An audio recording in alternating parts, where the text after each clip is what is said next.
আমাদের রাজ্যের তথাকথিত ওই মুখে একরকম আর অন্তরে একরকম, জবানে বলে একরকম, কাজে পরিণত করে আরেক রকম।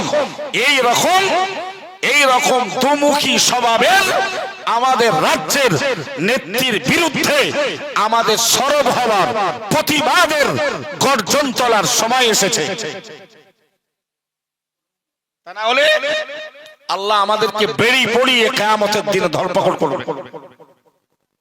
কি ঠিক না বল?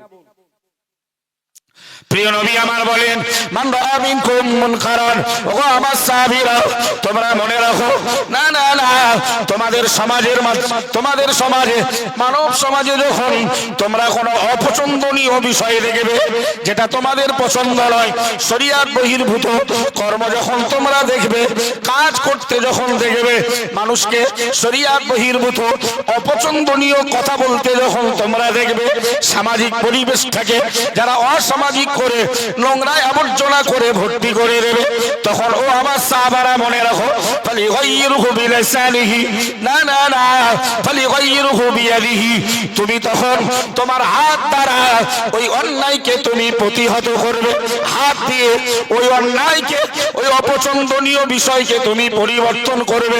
ফাইল্লাম ইয়াস্তাতি, ও বাবা সাহাবারা মনে রাখো, তোমাদের ভেতরে যারা নোংরা দেখবে, সমাজের মাটিতে অপছন্দনীয় বিষয় যখন মাথা চাড়া দিয়ে উঠবে, এটা দেখার পরে যদি তারা হাত দিয়ে প্রতিহত না করতে পারে, আমি নবী জানিয়ে দিলাম, ফাবি লিসানিহি, ওরা ওদের জবান দিয়ে ওরা প্রতিবাদ করে, আমি আল্লাহর কাছে অন্যায়ের প্রতিবাদ করে ওরা ধরপাকড়ের হাত থেকে বেঁচে যাবে। ও আমার সাহাবারা মনে রাখো, এতেও যদি তোমরা পরাস্ত হও, তোমাদেরকে জবান যদি বন্ধ করে দেওয়া হয়, তোমাদেরকে যদি আটক করে দেওয়া হয়, তোমাদেরকে যদি ধরে অন্যায়ের বিরুদ্ধে গর্জন করার কারণে, আর ওরা রাজ্যের নেতৃত্ব স্থানের লেভেলের লোক হওয়ার কারণে ওরা যদি তোমাদেরকে ধরাশয়ী করে, ওরা যদি তোমাদের জেলখানায় বন্দী করে, আমি মুহাম্মদুর রাসূলুল্লাহ সাল্লাল্লাহু আলাইহি ওয়াসাল্লাম বললাম, ফাবি কলবিহি, অন্তরে ওই জাতীয় লোক, ওই জাতীয় মানুষগুলোকে ঘৃণা করো, যালিকা আদওয়াফুল ঈমান, এটা তোমাদের ঈমানের সবথেকে নিম্ন স্তর। কথা বোঝা যায় না? আরে ভাই, অন্যায়ের বিরুদ্ধে বলেই তো মুহাম্মদুর রাসূলুল্লাহ সাল্লাল্লাহু আলাইহি ওয়াসাল্লাম সাহাবে আবি তালিব নামীয় জেলখানায় 3 বছর কারারুদ্ধ ছিলেন। ওটা তো অন্যায়ের প্রতিবাদ। ওরা চন্দ্র সূর্য গ্রহ নক্ষত্র দেব দেবী ব্যক্তি পূজাতে যখন মত্ত হলো জাহিলিয়াতের যুগে, ঠিক ওই পিরিয়ডে মুহাম্মদুর রাসূলুল্লাহ সাল্লাল্লাহু আলাইহি ওয়াসাল্লামকে আল্লাহ জগৎ বিখ্যাত গুরু বানিয়ে ওদের আত্মশুদ্ধি ঘটিয়ে ওদেরকে পবিত্র ওদেরকে মানুষের মতো মানুষ বানাতে প্রিয় নবী শরীয়তে মুহাম্মাদিয়া অ্যাপ্লাই করে বললেন, উবুদুল্লাহ মা লাকুম মিন ইলাহিন গায়রু, তোমরা ওই আল্লাহর দাসত্ব স্বীকার করো যে আল্লাহ ছাড়া আর কোনো প্রভু নাই। জোরে বলো। যারাই মুহাম্মদ সাল্লাল্লাহু আলাইহি ওয়াসাল্লাম নবী হওয়ার আগেই বলেছিল মুহাম্মদ আমানতদার, মুহাম্মদ সত্যবাদী, তারাই মুহাম্মদ সাল্লাল্লাহু আলাইহি ওয়াসাল্লাম হক কথা বলার কারণে, অন্যায়ের বিরুদ্ধে প্রতিবাদ করার কারণে মুহাম্মদুর রাসূলুল্লাহ সাল্লাল্লাহু আলাইহি ওয়াসাল্লামের বিরুদ্ধে ওরা মিথ্যা অপবাদ দিল, মুহাম্মদ পাগল, মুহাম্মদ পাগল, বলুন নাউজুবিল্লাহ, মুহাম্মদ কবি, মুহাম্মদ জ্যোতিষী। আপনি যে স্তরের মানুষ, ওখান থেকে অন্যায় দেখলে আপনার ভাই হতে পারে, আপনার স্ত্রী হতে পারে, আপনার নাতি হতে পারে, আপনার পরিবারের কোনো মেম্বার হতে পারে, আপনার প্রতিবেশী হতে পারে, গ্রামবাসী হতে পারে, আপনি একটু প্রতিবাদ করে দেখুন, আপনি বয়কট হবেন। আপনি কি হবেন? আমাদের রাজ্যের এই তথাকথিত মানে মুখে মুসলিম দরদি নেত্রী, এই মেয়েটাই বলেছিল যে আমি থাকতে এসআইআর হবে না, করতে দেব না, হয়েছে না? এই মেয়ে লোকেই বলেছিল আমি থাকতে তোমাদের অকাপ সম্পত্তির কোনো চিন্তা নেই। হঠাৎ করে বলে দিল তোমাদের ওয়াকফ সম্পত্তি কাগজপত্র সব এবার আপলোড করো।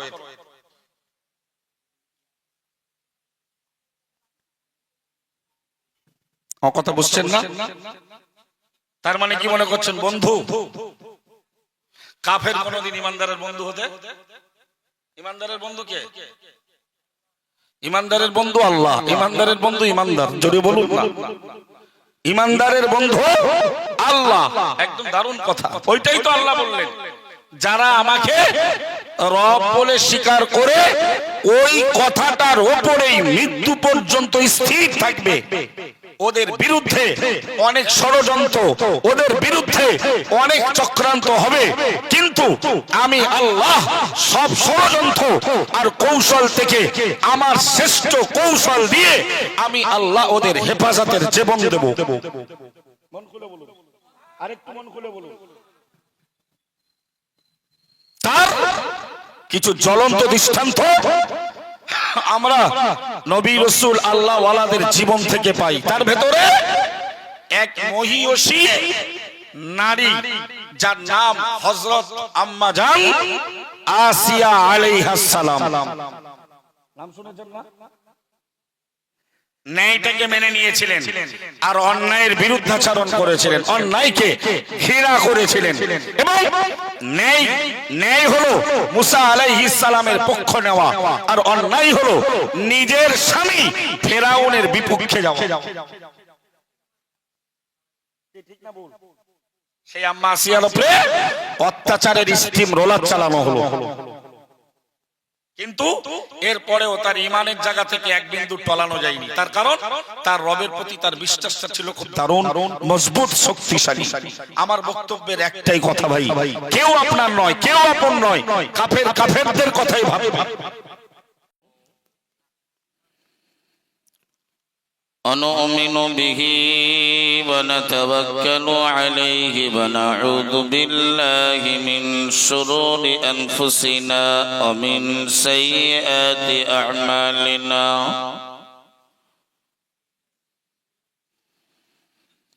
من يهد الله فلا مضل له ومن يضلل فلا هادي له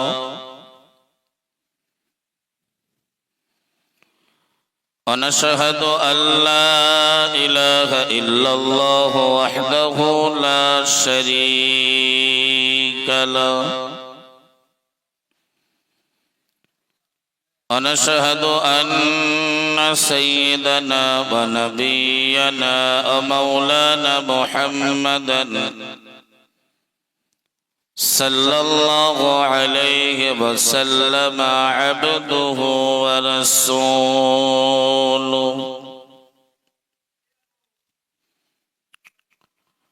الذي أرسله تعالى بالحق بشيرا ونذيرا وداعيا إلى الله بإذنه وسراجا منيرا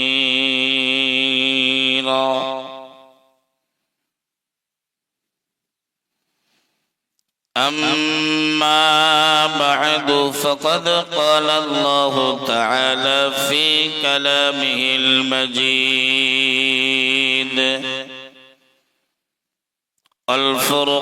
الفرقان الحميد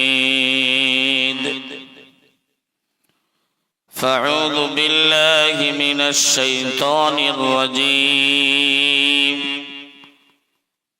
بسم الله الرحمن الرحيم إن الله وملائكته يصلون على النبي يا أيها الذين آمنوا صلوا عليه وسلموا تسليما اللهم صل على سيدنا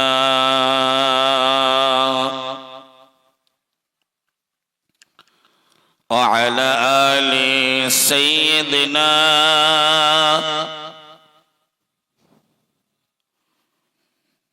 نبينا محمد رسولنا محمد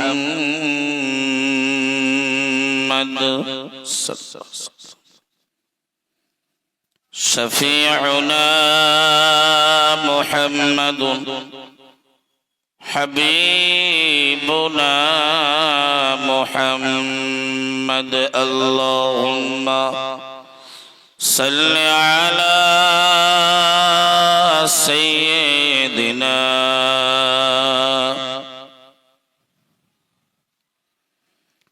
وعلى آل سيدنا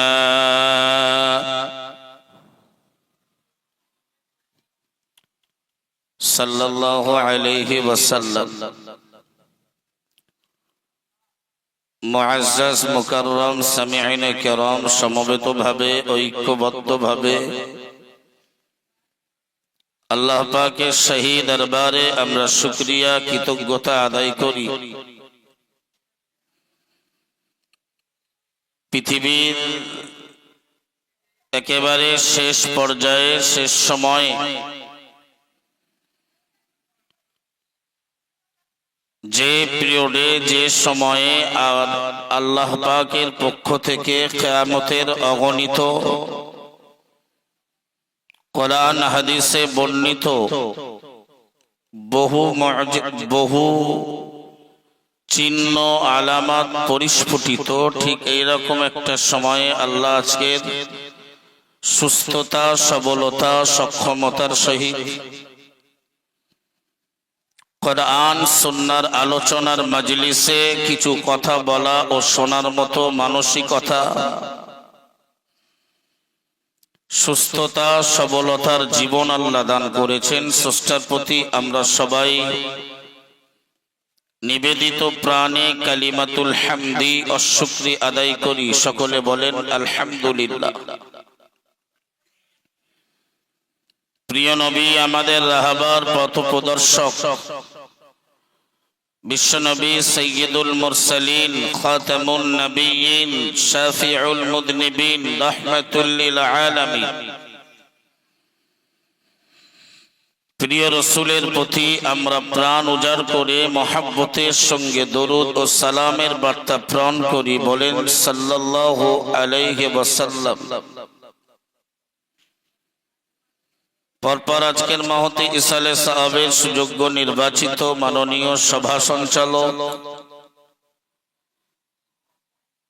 আজকের মজলিসের, আজকের মাহফিলের উজ্জ্বল নক্ষত্র, শেরে তাজ, আমাদের রাহবার মুফতি সাহেব হুজুর কিবলা, চাপালি দারুল হুদা ইসলামিক মাদ্রাসার আসাতিদায়ে কেরাম, বন্ধুবর, পরিচালক মাওলানা মুফতি আশরাফ আলী রহমানী সাহেব, আপনাদের এই গ্রামের ইমাম এবং চাপালি মাদ্রাসার শিক্ষক, সামনে উপবিষ্ট বিভিন্ন বয়সের, বিভিন্ন স্তরের সম্মানিত বয়োজ্যেষ্ঠ মুরব্বী আমার বাবাজিরা, তরুণ যুবক ভাইয়েরা, স্নেহাশিস ছোট বাচ্চারা, পর্দার আড়ালে অলক্ষ্যে অবস্থিতা ধার্মিকা আমার মা ও বোনেরা, শ্রেণী বিশেষ সকলকে আমার আন্তরিক অভিনন্দন ও মোবারকবাদ জ্ঞাপন করছি। নাহমাদুহু ওয়া নুসাল্লি আলা রাসূলিহিল কারীম, আম্মা বা'দ। قال الله تعالى في كتابه: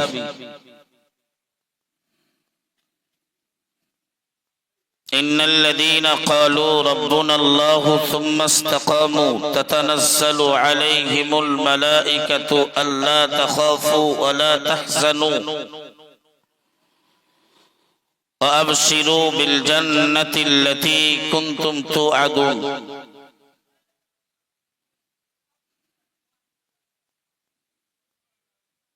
وجاء في الحديث الشريف عن النبي صلى الله عليه وسلم أنه قال: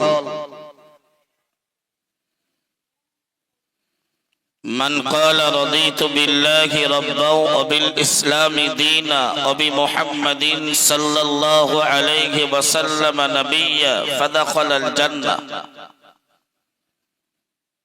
أو كما قال عليه الصلاة والسلام. صدق الله العظيم وصدق رسوله النبي الكريم ونحن على ذلك من الشاهدين والشاكرين الحمد لله رب العالمين. সুধী সম্মানিত শ্রোতা মণ্ডলী, মুফতি সাহেব হুজুর কিবলা আপনাদের কাছে নির্বাচিত সময়ের ভেতরে জ্ঞানগর্ভ আলোচনা করেছেন। তার ভেতরে আমি দুটো তিনটে কথা আজকে এসে শুনেছি। আমি তার শেষ যে ভাষণটা শুনেছি সেখানে তিনি গারে সুরের ভেতরে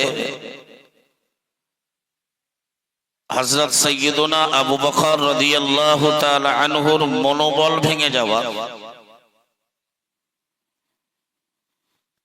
এবং হীনবল হওয়ার এবং পিছিয়ে পড়ার দুঃখ চিন্তার কিছু কথা তিনি তুলে ধরেছিলেন, তাই না? গারে সুরে হযরত আবু বকর সিদ্দিক রাদিয়াল্লাহু তাআলা আন তিনি চিন্তিত হয়েছিলেন। কার ব্যাপারে? নিজের জানের ব্যাপারে। প্রিয় নবী সাল্লাল্লাহু আলাইহি ওয়াসাল্লামের জীবনের মূল্যায়ন করতে গিয়ে যে কাফের মুশরিকরা গারে সুরের একেবারে তারা সন্নিকটে, ওরা যদি একবারের ভেতরে প্রবেশ করে মুহাম্মাদুর রাসূলুল্লাহ সাল্লাল্লাহু আলাইহি ওয়াসাল্লামকে ওরা দুনিয়া থেকে শেষ করে দেবে, ইসলাম ধর্মটা স্থগিত হয়ে যাবে, ইসলাম ধর্ম ওখানেই সমাপ্ত ঘোষণা হবে। কারণ তারপরে আর কোন নবী রাসূল পয়গম্বর আসবেন না। আমরা গারে সুরটা দেখেছি, আমাদের ডাক্তার আলহাজ নাসিরউদ্দিন সাহেব ভাইও আমাদের সঙ্গে বা ছিলেন। গারে হেরাতে আমি এবারে উঠেছিলাম যেখানে কোরআন নাজিল হয়েছিল, কিন্তু গাড়ে সুরটা ওটা সম্ভব হয়নি, মা প্রস্তুতি নেওয়া হয়নি। সে দৃশ্য চোখে না দেখলে বোঝা যাবে না। আজকের 1400-1450 বছর পর সে জায়গাগুলোতে রাস্তা তৈরি হয়েছে, বিল্ডিং তৈরি হয়েছে, পাহাড় কেটে সংশোধন করা হয়েছে। কিন্তু 1400-1450 বছর আগে যেদিন নবী মুহাম্মদ সাল্লাল্লাহু আলাইহি ওয়াসাল্লাম জীবন বাঁচানোর লক্ষ্যে কাফেরদের অত্যাচার থেকে নিজেকে নিয়ন্ত্রণ করতে যখন আবু বকরকে সঙ্গে নিয়ে ওই দুর্গম পাহাড়ি পথ অতিক্রম করছিলেন, এ পাহাড় থেকে ও পাহাড়, এ পাহাড় থেকে লাফিয়ে ঝাঁপিয়ে ও পাহাড়, আর পেছনে শত্রুপক্ষ। সুতরাং ইসলামকে আজকের এই 1450 বছরের সময় চাপালির মানুষের কাছে ইসলাম পৌঁছেছে, ইসলাম এসেছে। এটা নবী করিম সাল্লাল্লাহু আলাইহি ওয়াসাল্লামের অক্লান্ত পরিশ্রম আর মেহনতের ভেতর দিয়ে। বলুন সুবহানাল্লাহ। আল্লাহ তার এই 23টা বছর জীবনের মেহনত, নবুয়তি জীবনের মেহনত, এত ইখলাস, এত একাগ্রতার সঙ্গে এবং এত আল্লাহ পাকের প্রতি ভরসা রেখে এই কাজ সম্পাদন করেছেন, যে কাজের বিনিময়ে 1450 বছর পরেও ইমানদারের অন্তরে যেন মুহাম্মাদুর রাসূলুল্লাহ সাল্লাল্লাহু আলাইহি ওয়াসাল্লাম আজও জীবন্ত। সুবহানাল্লাহ। ভাই প্রসঙ্গ আজকের ওখানে নয়, ইচ্ছা ছিল অন্য কিছু আলোচনা করার, কিন্তু বর্তমান যুগ সন্ধিক্ষণে মুসলমানদের স্থিরতার সময় এসেছে। কিসের? ইসলাম, দ্বীন, শরিয়ত, কোরআন, সুন্নাহের বিধানের উপরে আমাদের স্থিরতার এক পরিবেশ তৈরি করতে হবে। ঠিক না ভুল বলেন? আমরা মুসলমানে জান্নাত পাওয়ার জন্য ভরসা করি আরেক লোকের উপরে, আরেক পীর সাহেবের উপরে, আরেক মুফতি সাহেবের উপরে, আরেক ব্যক্তির উপরে। অথচ আল্লাহ আমাদের জান্নাত দেওয়ার জন্য তৈরি আছে। আমরা আমাল করে জান্নাত পেতে চাই না, আযাব থেকে বাঁচতে চাই না। আমরা আজকের দিনে দাঁড়িয়ে বাংলার যে প্রেক্ষাপট, ভারতবর্ষের যে অবস্থা, রাষ্ট্র পরিচালক এবং রাজ্যের নেতা নেত্রী আমাদের ঘোরশত্রু, মুসলমানদের তারা দুশমন। ঠিক না ভুল বলেন? আমরা ভরসা রাখছি আমরা নেতা নেত্রী, রাষ্ট্র পরিচালক, মেম্বার, প্রধান, এমএলএ, এমপি, এদের উপরে আমরা ভরসা রাখছি, কিন্তু আমাদের এটা ভুল সিদ্ধান্ত। মুফতি সাহেব হুজুর সম্ভবত আপনাদেরকে এর উপরেই কিছু কথা শোনাচ্ছিলেন, জানি না তার আলোচনার সঙ্গে আমার কোন সাবজেক্ট মিলে যেতে যায় কিনা। চেষ্টা করছি স্থির একটি সিদ্ধান্ত নিয়ে ইসলাম ধর্মের উপরে আপনার আমার জীবনটাকে স্থির করতে পারলেই তবে আমরা ইহকাল পরকালে সফল হব। আল্লাহ তৌফিক দেন, বলুন আমিন। কোরআনে আল্লাহ জানিয়ে দিলেন, ইন্নাল্লাযীনা ক্বালু রাব্বুনাল্লাহু সুম্মা ইসতাকামু ফালা খাউফুন আলাইহিম ওয়ালা হুম ইয়াহজানুন।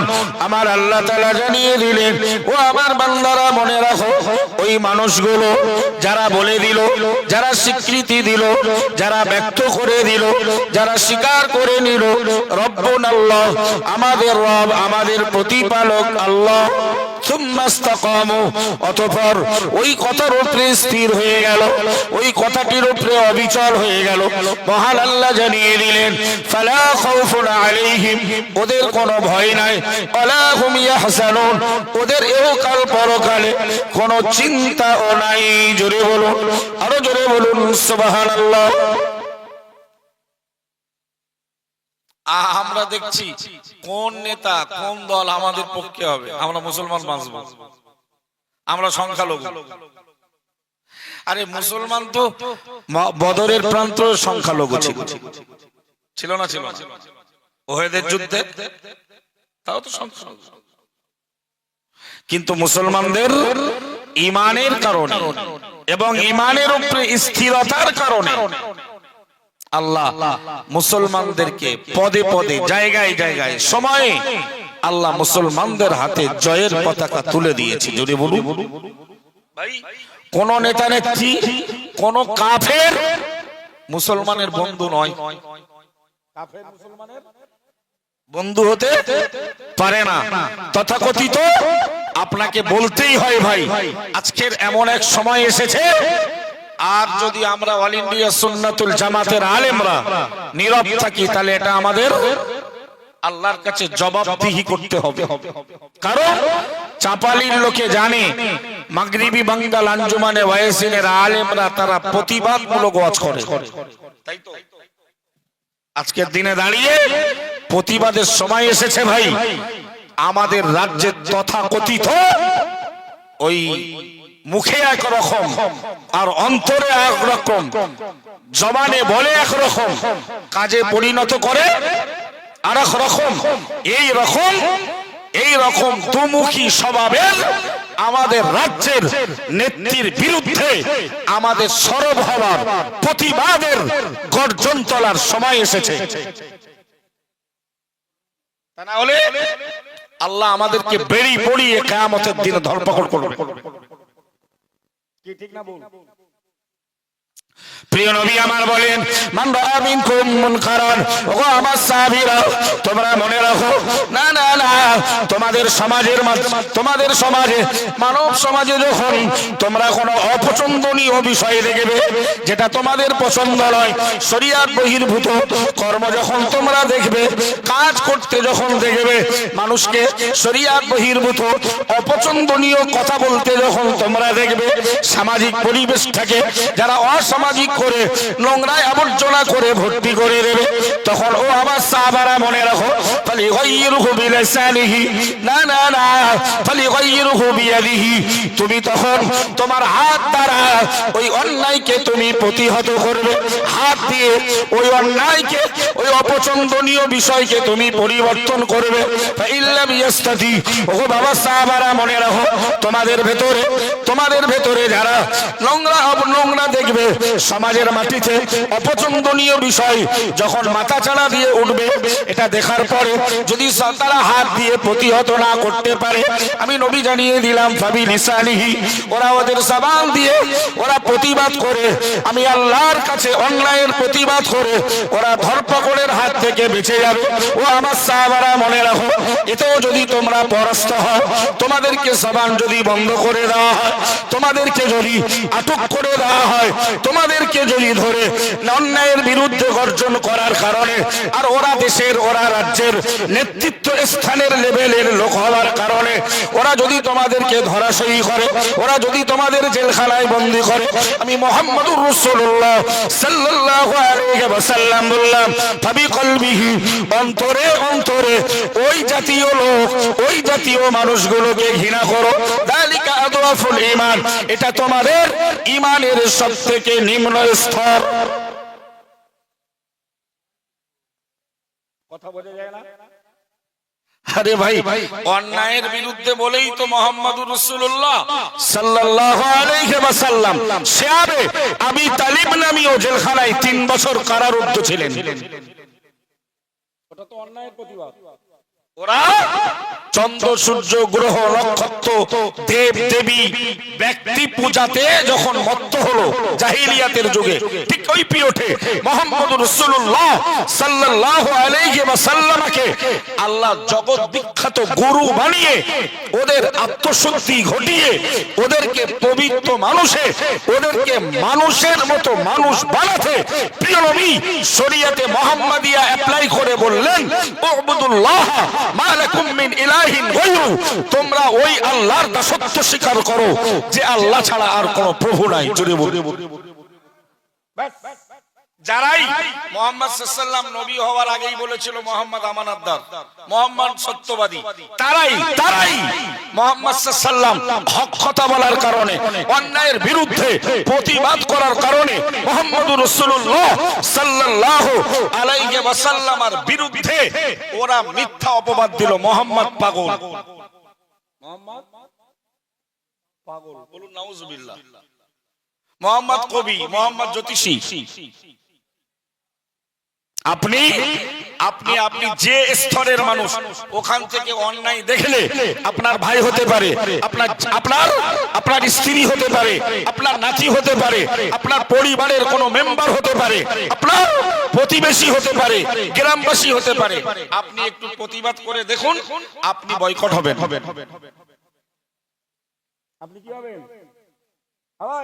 এই আমাদের রাজ্যের এই তথাকথিত মানে মুখে মুসলিম দরদি নেত্রী এই মেয়েটাই বলেছিল যে আমি থাকতে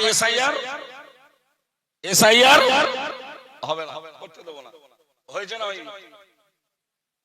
এই মেয়ে লোকেই বলেছিল আমি থাকতে তোমাদের ওয়াকফ সম্পত্তির কোনো চিন্তা নেই। হঠাৎ করে বলে দিল তোমাদের ওয়াকফ সম্পত্তি কাগজপত্র সব এবার আপলোড করো।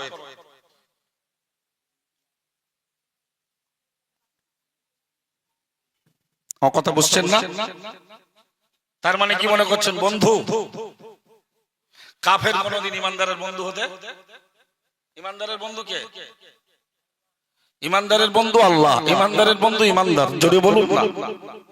ইমানদারের বন্ধু আল্লাহ, একদম দারুণ কথা। ওইটাই তো আল্লাহ বললেন যারা আমাকে রব বলে স্বীকার করে ওই কথাটার ওপরেই মৃত্যু পর্যন্ত স্থির থাকবে, ওদের বিরুদ্ধে অনেক ষড়যন্ত্র, ওদের বিরুদ্ধে অনেক চক্রান্ত হবে, কিন্তু আমি আল্লাহ সব ষড়যন্ত্র আর কৌশল থেকে আমার শ্রেষ্ঠ কৌশল দিয়ে আমি আল্লাহ ওদের হেফাজতের জীবন দেব।